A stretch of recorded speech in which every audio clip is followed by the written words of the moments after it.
आज हम पढ़ने जा रहे हैं रविन्द्रनाथ टैगोर की कहानी अंतिम प्यार। आर्ट स्कूल के प्रोफेसर मनमोहन बाबू घर में बैठे हुए दोस्तों के साथ मनोरंजन कर रहे थे। ठीक उसी वक्त योगेश बाबू कमरे में घुसे। योगेश बाबू उत्तम श्रेणी के चित्रकार थे। उन्होंने अभी थोड़े वक्त पूर्व ही स्कूल छोड़ा था। उन्हें देखकर एक आदमी ने कहा, योगेश बाबू, नरेंद्र क्या कहता है? आपने सुना कुछ उसके बारे में? योगेश बाबू ने आराम कुर्सी पर बैठकर पहले तो एक लंबी सांस ली। उसके पश्चात बोले, क्या कहता है वो? नरेंद्र कहता है बंग प्रांत में उसकी कोटि का कोई भी चित्रकार इस समय नहीं है। सही है, अभी नया नया लड़का है ना। हम लोग तो जैसे आज तक घास छीलते रहे हैं, झुंझलाकर योगेश बाबू ने कहा। जो लड़का बातें कर रहा था उसने कहा, सिर्फ यही नहीं, नरेंद्र आपको भी सम्मान की नज़र से नहीं देखता। योगेश बाबू ने उपेक्षित भाव से कहा, क्यों, मैंने कुछ गलती की है? वह कहता है आप अपने आदर्श को ध्यान में रखते हुए चित्र नहीं बनाते। तो किस नज़रिए से बनाता हूँ? केवल रुपयों के लिए। योगेश ने एक नेत्र बंद करके कहा, बेकार ये सब बातें करते हो। फिर आवेश में कान के पास से अपने अस्त व्यस्त बालों को ठीक कर काफ़ी देर खामोश बैठा रहा। चीन का जो सबसे बड़ा चित्रकार हुआ, उसके बाल भी बहुत बड़े थे। यही वजह थी कि योगेश ने भी अपना स्वभाव के विपरीत सिर पर लंबे लंबे बाल रखे हुए थे। ये बाल उनके मुख पर बिल्कुल नहीं जचते थे, क्योंकि बचपन में एक बार चेचक के आक्रमण से उनके प्राण तो बच गए थे, मगर मुख बहुत कुरूप हो गया था। एक तो काला रंग, दूसरे चेचक के दाग। चेहरा देखकर अचानक यही जान पड़ता था मानो किसी ने बंदूक में झर्रे भरकर लिबलिबी दबा दी हो। कक्ष में जो लड़के बैठे थे, योगेश बाबू को क्रोध में देखकर उनके सामने ही मुंह बंद करके हंस रहे थे। सहसा वह हंसी योगेश बाबू ने भी देख ली। गुस्से के स्वर में बोले, तुम लोग क्यों हंस रहे हो? एक लड़के ने चाटुकरता से जल्दी कहा, नहीं महाशय जी, आपको क्रोध आए और हम लोग हंसे, भला कभी ऐसा हो सकता है? मैं समझ गया। अब अधिक चालाकी की जरूरत नहीं। क्या तुम लोग ये कहना चाहते हो कि अब तुम सब दांत निकाल कर रो रहे थे? मैं ऐसा मूर्ख नहीं हूँ। यह कहकर उन्होंने आंखें मूंद ली। लड़कों ने किसी तरह हंसी रोककर कहा, चलिए यूं ही सही। हम हंसते ही थे और रोते भी क्यों, मगर हम नरेंद्र के पागलपन को सोचकर हंसते थे। वह देखो, मास्टर साहब के साथ नरेंद्र भी आ रहा है। मास्टर साहब के साथ साथ नरेंद्र भी कमरे में आ गया था। योगेश ने एक बार नरेंद्र की तरफ घूमती हुई नज़र से देखकर मनमोहन बाबू से कहा, मेरे बारे में नरेंद्र क्या कहता है? मनमोहन बाबू जानते थे कि उन लोगों की लगती है। दो पाषाण जब परस्पर टकराते हैं तो आग पैदा हो ही जाती है। अतएव वह बात को संभाल कर मुस्कुराते हुए बोले, योगेश बाबू, नरेंद्र क्या कहता है? मोहन बाबू ने पूछा, क्यों नरेंद्र? नरेंद्र अब तक मौन खड़ा था। अब किसी तरह आगे आकर बोला, हाँ कहता हूँ, मेरा यही मशवरा भी है। योगेश बाबू ने मुंह बनाकर कहा, बड़े आए राय देने वाले, छोटे मुंह बड़ी बात। अभी कल का छोकरा और इतनी बड़ी बड़ी बातें। मनमोहन बाबू ने कहा, योगेश बाबू जाने दीजिए, नरेंद्र अभी छोटा है तथा बात भी छोटी सी है, इस पर झगड़ने की क्या ज़रूरत? योगेश बाबू उसी प्रकार आवेश में बोले, बच्चा है, नरेंद्र बच्चा है। जिसके मुंह पर इतनी बड़ी बड़ी मूछें हों, वह अगर बच्चा है तो बूढ़ा क्या होगा? मोहन बाबू, आप क्या कहते हैं? एक विद्यार्थी ने कहा, महाशय, अभी कुछ समय पहले तो आपने उसको कल का छोकरा बताया था। योगेश बाबू का मुख क्रोध से लाल हो गया। बोले, कब कहा था? अभी इससे कुछ समय पहले, बच्चे ने बोला। योगेश बाबू, झूठ, बिल्कुल झूठ। जिसकी इतनी बड़ी बड़ी मूंछें हैं मैं उसे छोकरा कहूँ? नामुमकिन। क्या तुम लोग ये कहना चाहते हो कि मैं बिल्कुल मूर्ख हूँ? सब लड़के एक स्वर में बोले, नहीं महाशय, ऐसी बात हम भूल कर भी अपने मुंह पर नहीं ला सकते। मनमोहन बाबू किसी तरह हंसी को रोक कर बोले, चुप चुप चुप, बात को घुमाओ नहीं। योगेश बाबू ने कहा, हाँ नरेंद्र, तुम ये कहते हो कि बंग प्रांत में तुम्हारे जैसा कोई चित्रकार नहीं है? नरेंद्र ने कहा, आपने किस तरह जाना? तुम्हारे दोस्तों ने मुझसे कहा था। मैं ये नहीं कहता, तब भी इतना ज़रूर कहूँगा कि मेरी भांति हृदय रक्त पीकर बंगाल में कोई चित्र नहीं बनाता। इसका प्रमाण? नरेंद्र ने आवेशमय स्वर में कहा, प्रमाण की क्या आवश्यकता है? मेरा अपना यही विचार है। तुम्हारा ख्याल गलत है। नरेंद्र बहुत कम बोलने वाला आदमी था। उसने कोई जवाब नहीं दिया।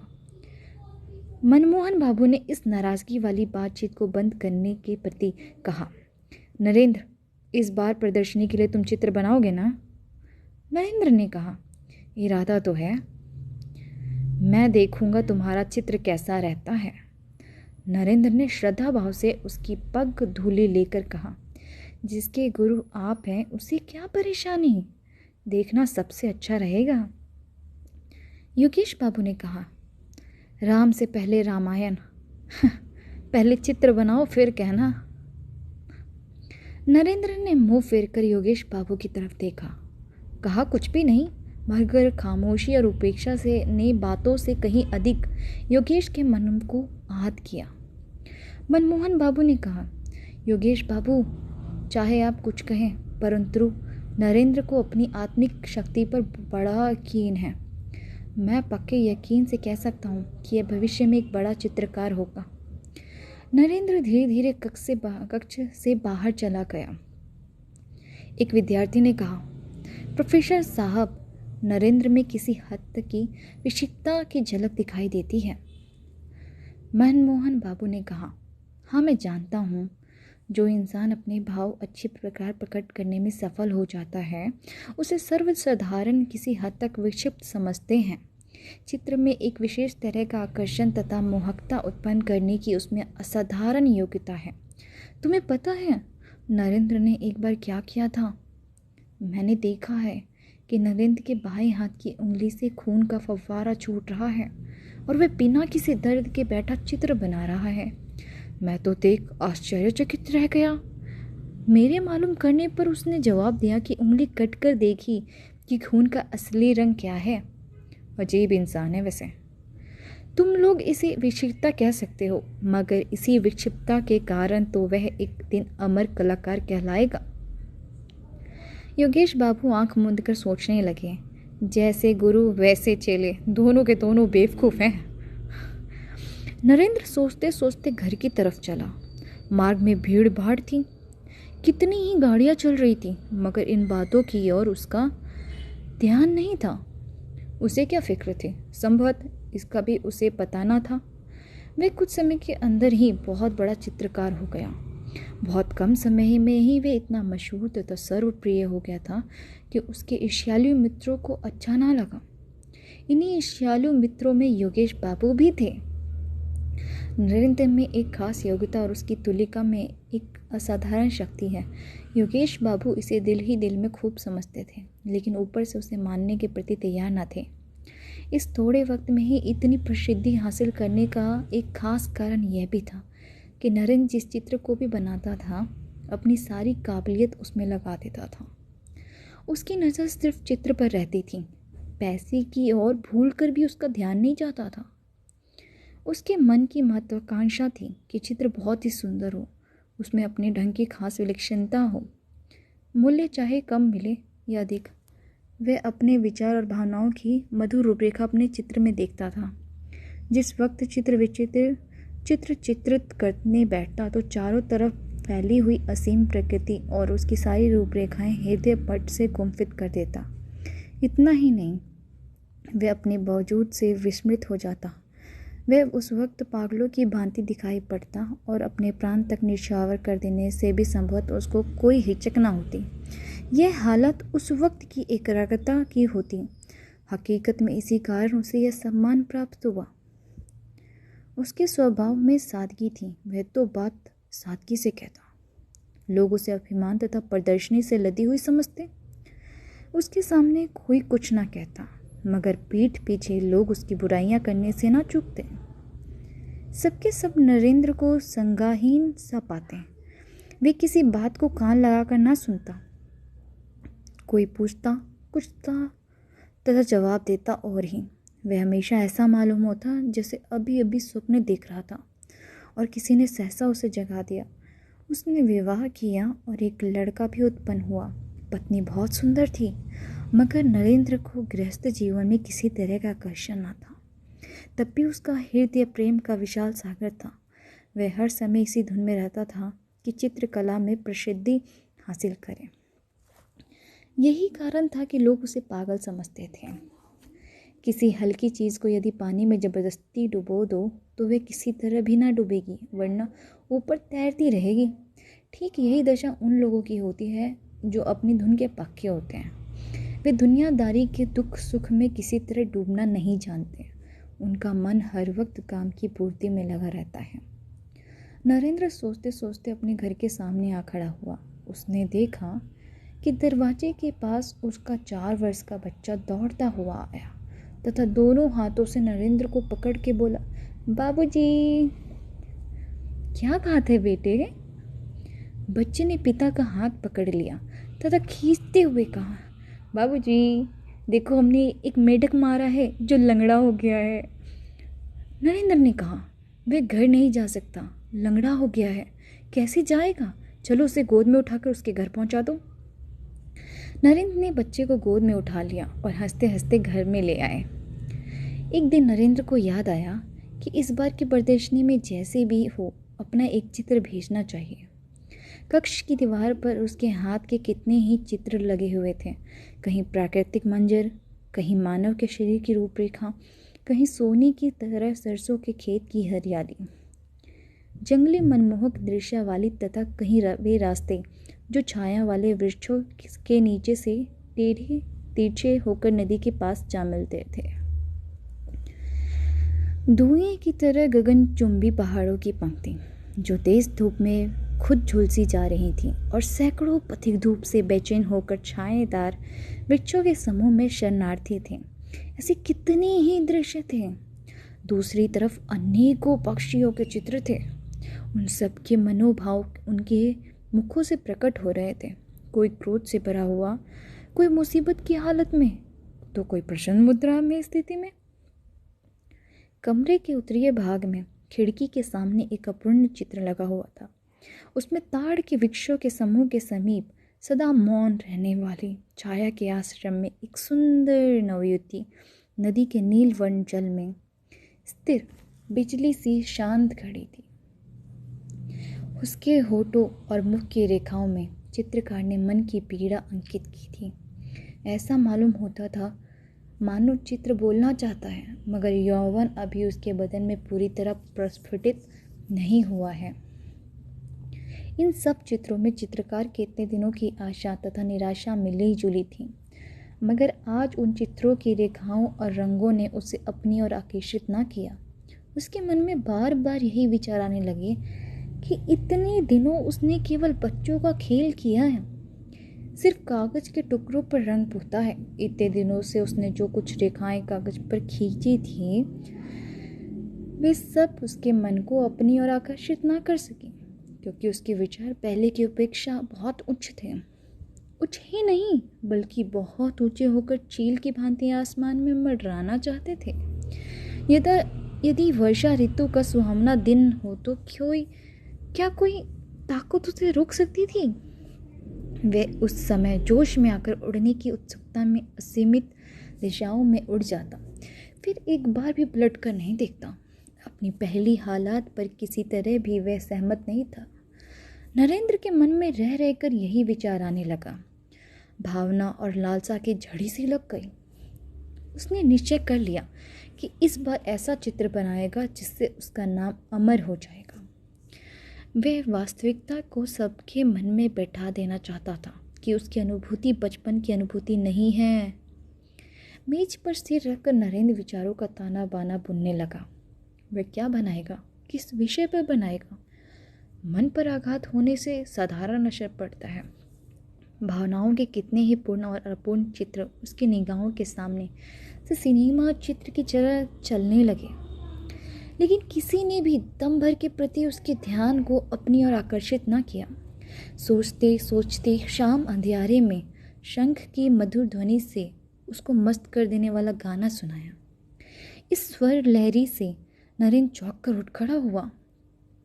तत्पश्चात उसी अंधकार में वह चिंतन मुद्रा में कमरे के अंदर पागलों की तरह टहलने लगा। लेकिन सब बेकार।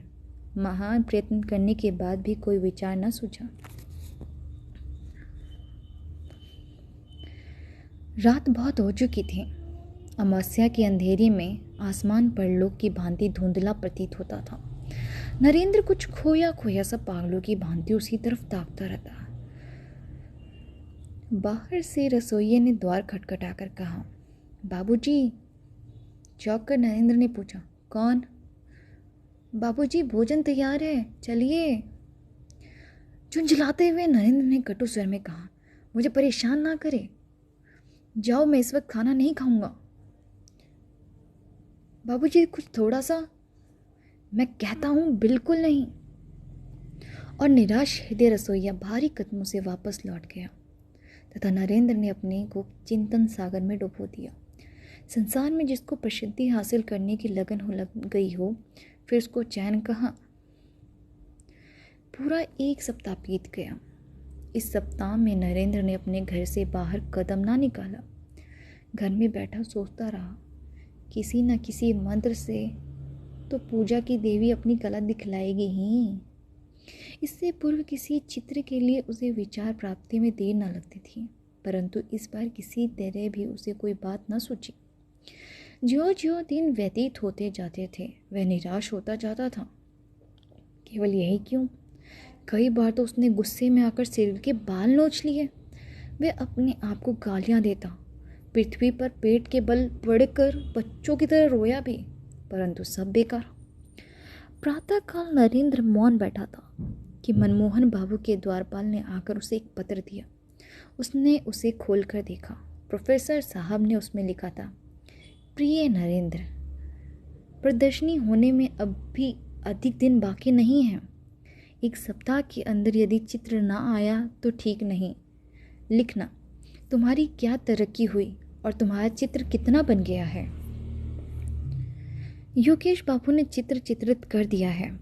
मैंने देखा है, सुंदर है, परंतु मुझे तुमसे और भी अच्छे चित्र की आशा है। तुमसे अधिक प्रिय मुझे और कोई नहीं।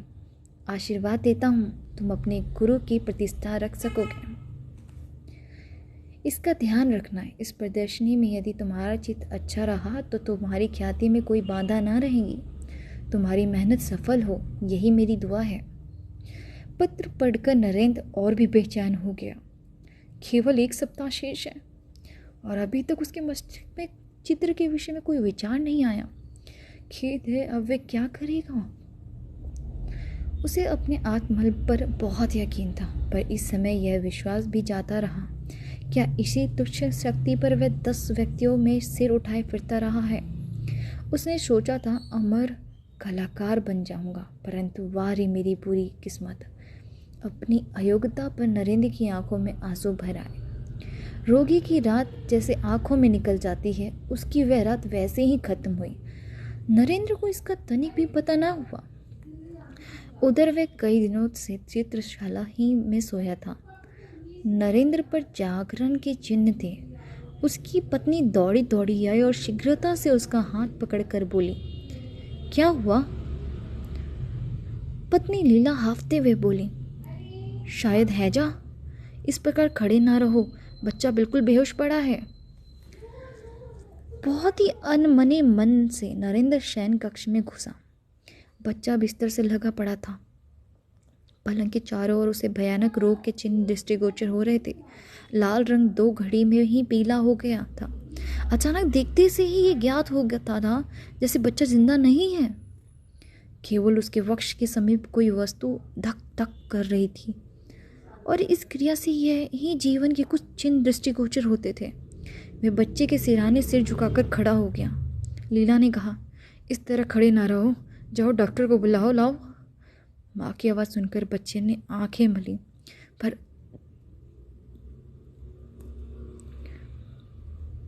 भर्राई आवाज़ से मैं बोला, माँ, ओ माँ। मेरा लाल, मेरी पूंजी क्या कह रहा है? कहते कहते लीला ने दोनों हाथों से बच्चे को अपनी गोद से चिपका लिया। माँ के वक्ष पर सिर रखकर बच्चा फिर पड़ा रहा। नरेंद्र के नेत्र सजल हो गए। वह बच्चे की ओर देखता रहा। लीला ने देखते हुए प्रश्नवाचक स्वर में कहा, अभी तक डॉक्टर को बुलाने नहीं गए? नरेंद्र ने दबी आवाज में कहा, ए डॉक्टर। पति की आवाज का अस्वाभाविक स्वर सुनकर लीला ने आश्चर्य में होते हुए कहा, क्या? कुछ नहीं। तो जाओ ना, डॉक्टर को बुला लाओ। अभी जाता हूँ। नरेंद्र घर से बाहर निकला। कमरे का दरवाजा बंद हुआ। लीला ने आश्चर्यचकित होकर सुना कि उसके पति ने बाहर से द्वार की जंजीर खींच ली है और वह सोचती रही, ये क्या? नरेंद्र चित्रशाला में प्रविष्ट होकर एक कुर्सी पर बैठ गया। दोनों हाथों से मुंह ढांप कर वह सोचने लगा। उसकी दशा देखकर ऐसा लगता था कि वह किसी तीव्र आत्मिक पीड़ा से पीड़ित है। चारों तरफ गहरे सोनेपन का राज्य था। केवल दीवार पर लगी हुई घड़ी कभी न थकने वाली गति से टिक टिक टिक टिक कर रही थी और नरेंद्र के सीने के अंदर उसका हृदय मानो उत्तर देता हुआ कह रहा था, धक धक धक। संभवत उसके भयंकर संकल्पों से परिचित होकर घड़ी और उसका हृदय परस्पर कानाफूसी कर रहे थे। सहसा नरेंद्र उठ खड़ा हुआ। संज्ञाहीन हालत में कहने लगा, क्या करूं, क्या करूं? ऐसा आदर्श फिर ना मिलेगा, परंतु वह तो मेरा पुत्र है। वह कहते कहते रुक गया, मौन होकर सोचने लगा। अचानक मकान के अंदर से सनसनाते हुए बाण की भांति हाय की हृदय भेदक आवाज उसके कानों में पहुंची, मेरे लाल तू कहाँ गया? जिस प्रकार चिल्ला टूट जाने से कमान सीधी हो जाती है, फिक्र और बेचैनी से नरेंद्र ठीक उसी तरह सीधा खड़ा हो गया। उसके मुख पर लाली का चिन्ह तक ना था। फिर कान लगाकर उसने आवाज़ सुनी। वह समझ गया कि बच्चा चल बसा। मन ही मन बोला, भगवान तुम ही गवाह हो, मेरी कोई गलती नहीं। इसके बाद वह अपने सिर के बालों को मुट्ठा में लेकर सोचने लगा। जैसे कुछ समय पश्चात ही मनुष्य निद्रा से चौंक कर उठता है, उसी प्रकार चौंक कर जल्दी जल्दी मेज पर कागज से तुलिका और रंग आदि लेकर वह कमरे से बाहर निकल आया। शयन कक्ष के सामने एक खिड़की के करीब वह अचानक खड़ा हो गया। कुछ सुनाई देता है क्या? नहीं, सब खामोश है। उस खिड़की से कमरे के आंतरिक भाग दिखाई पड़ रहा था। झांक कर आशंका में थर थर कांपते हुए उसने देखा तो उसके सारे शरीर में कांटे से चुभ गए। बिस्तर उलट पुलट हो रहा था। पुत्र से खाली गोद किए माँ वहीं पड़ी तड़प रही थी और इसके अलावा माँ कमरे में पृथ्वी पर लौटते हुए बच्चे के मृत शरीर को दोनों हाथों से वक्षस्थल के साथ चिपकाए, बाल बिखरे, नेत्र विस्फारित किए बच्चे के निर्जीव होठों को बार बार चूम रही थी। नरेंद्र की दोनों आंखों में किसी ने 2 सलाखें घुसा दी हों। उसने होठ चबाकर कठिनता से स्वयं को संभाला और इसके साथ ही कागज पर पहली रेखा खींची। उसके सामने कमरे के अंदर वही भयानक दृश्य उपस्थित था। संभवत संसार के किसी अन्य चित्रकार ने ऐसा दृश्य सम्मुख रखकर तुलिका ना उठाई होगी। देखने में नरेंद्र के शरीर में कोई गति न थी, परंतु उसके हृदय में कितनी तड़प थी उसे कौन समझ सकता है। वह तो पिता था। नरेंद्र जल्दी जल्दी चित्र बनाने लगा। जीवन भर चित्र बनाने में इतनी जल्दी उसने कभी ना की। उसकी उंगलियों को किसी अज्ञात शक्ति से अपूर्व ताकत प्राप्त हो चुकी थी। रूपरेखा बनाते हुए उसने सुना, बेटा, ओ बेटा, बात करो ना, जरा एक बार तो तुम देख तो लो। नरेंद्र ने अस्फुट स्वर में कहा, उफ, ये असहनीय है, और उसके हाथ से तुलिका छूटकर जमीन पर गिर पड़ी। किंतु उस समय तुलिका उठाकर वह पुनः चित्र बनाने लगा। रह रह कर लीला का वक्त वंदन रुदन कानों में पहुंचकर हृदय को छेड़ता और रक्त की गति को धीमा करता। उसकी होठ स्थिर होकर उसकी तुलिका की गति को रोक देता है। इसी प्रकार पल पल बीतने लगे। मुख्य द्वार के अंदर आने के लिए नौकरों ने शोर मचाना आरंभ कर दिया, परंतु नरेंद्र मानो इस समय विश्वव्यापी शोरगुल से बहरा हो चुका था। वह कुछ भी न सुन रहा था। इस समय वह एक बार कमरे की ओर देखता और एक बार चित्र की ओर, बस रंग में तुलिका डुबोता और फिर कागज पर चला देता। वह पीता था, परंतु कमरे के अंदर पत्नी के हृदय से लिपटे हुए मरे बच्चे की याद भी वह धीरे धीरे भूलता जा रहा था। अचानक लीला ने उसे देख लिया। दौड़ती हुई खिड़की के पास आकर दुखित स्वर में बोले, क्या डॉक्टर को बुलाया? जरा एक बार आकर देख तो लेते कि मेरा लाल जीवित है या नहीं। ये क्या चित्र बना रहे हो तुम? चौंक कर नरेंद्र ने लीला की तरफ देखा। वे लड़खड़ा कर गिर रही थी। बाहर से द्वार खटखटाने और बार बार चिल्लाने पर भी जब कपाट ना खुले तो रसोइये और नौकर दोनों डर गए। वे अपना काम खत्म करके प्राय संध्या समय घर चले जाते थे और प्रातःकाल काम करने आ जाते थे। रोजाना लीला नरेंद्र दोनों में से कोई ना कोई द्वार खोल देता था। आज चिल्लाने और खटखटाने पर भी द्वार न खुला। इधर रह रहकर लीला की रोने की आवाज़ें भी कानों में आ रही थी। उन लोगों ने मोहल्ले के कुछ आदमियों को बुलाया। आखिर में सबने सलाह करके दरबार तोड़ दिया। सब आश्चर्यचकित होकर मकान में घुसे। जीने से चढ़कर देखा कि दीवार का सहारा लिए दोनों हाथ जंघाओं पर रखे नरेंद्र सिर झुकाए बैठा है। उसके पैरों की आहट से नरेंद्र ने चौंक कर मुंह उठाया। उसकी आंखें खून की तरह लाल थीं। थोड़ी देर पश्चात वह ठहाका मारकर हंसने लगा और सामने लगे चित्र की ओर उंगली दिखाकर बोल उठा, डॉक्टर मामर हो गया। दिन बीतते गए। प्रदर्शनी आरंभ हो गई। प्रदर्शनी में देखने की कितनी चीज़ें थी, परंतु दर्शक एक ही चित्र पर झुक पड़ते थे। चित्र छोटा था और अधूरा भी। उसका नाम था अंतिम प्यार। चित्र में चित्रित किया हुआ था एक माँ बच्चे का मृत शरीर हृदय से लगाए अपने दिल के टुकड़े के चंदा से मुंह को बार बार चूम रही थी। शोक और चिंता में डूबी हुई माँ के मुख, नेत्र और शरीर में चित्रकार की तुलिका ने ऐसा सूक्ष्म और दर्दनाक चित्र चित्रित किया था कि जो देखता उसी की आंखों से आंसू निकल पड़ते। चित्र की रेखाओं में इतनी ज़्यादा सूक्ष्मता से दर्द भरा जा सकता है, यह बात इससे पहले किसी के ध्यान में ना आई थी। इस दर्शक समूह में कितने ही चित्रकार थे। उनमें से एक ने कहा, देखिए योगेश बाबू, आप क्या कहते हैं? योगेश बाबू उस समय मौन धारण किए चित्र की ओर देख रहे थे। सहसा प्रश्न सुनकर एक आंख बंद करके बोले, यदि मुझे पहले मालूम होता तो मैं नरेंद्र को अपना उस्ताद बनाता। दर्शकों ने धन्यवाद, साधुवाद और वाहवाह की झड़ी लगा दी, परंतु किसी को मालूम ना हुआ कि उस सज्जन व्यक्ति की कीमत क्या है जिसने इस चित्र को बनाया। किस प्रकार चित्रकार ने स्वयं को धूलि में मिलाकर खून से इस चित्र को रंगा है, उसकी ये हालत किसी को मालूम ना हो सकी थी।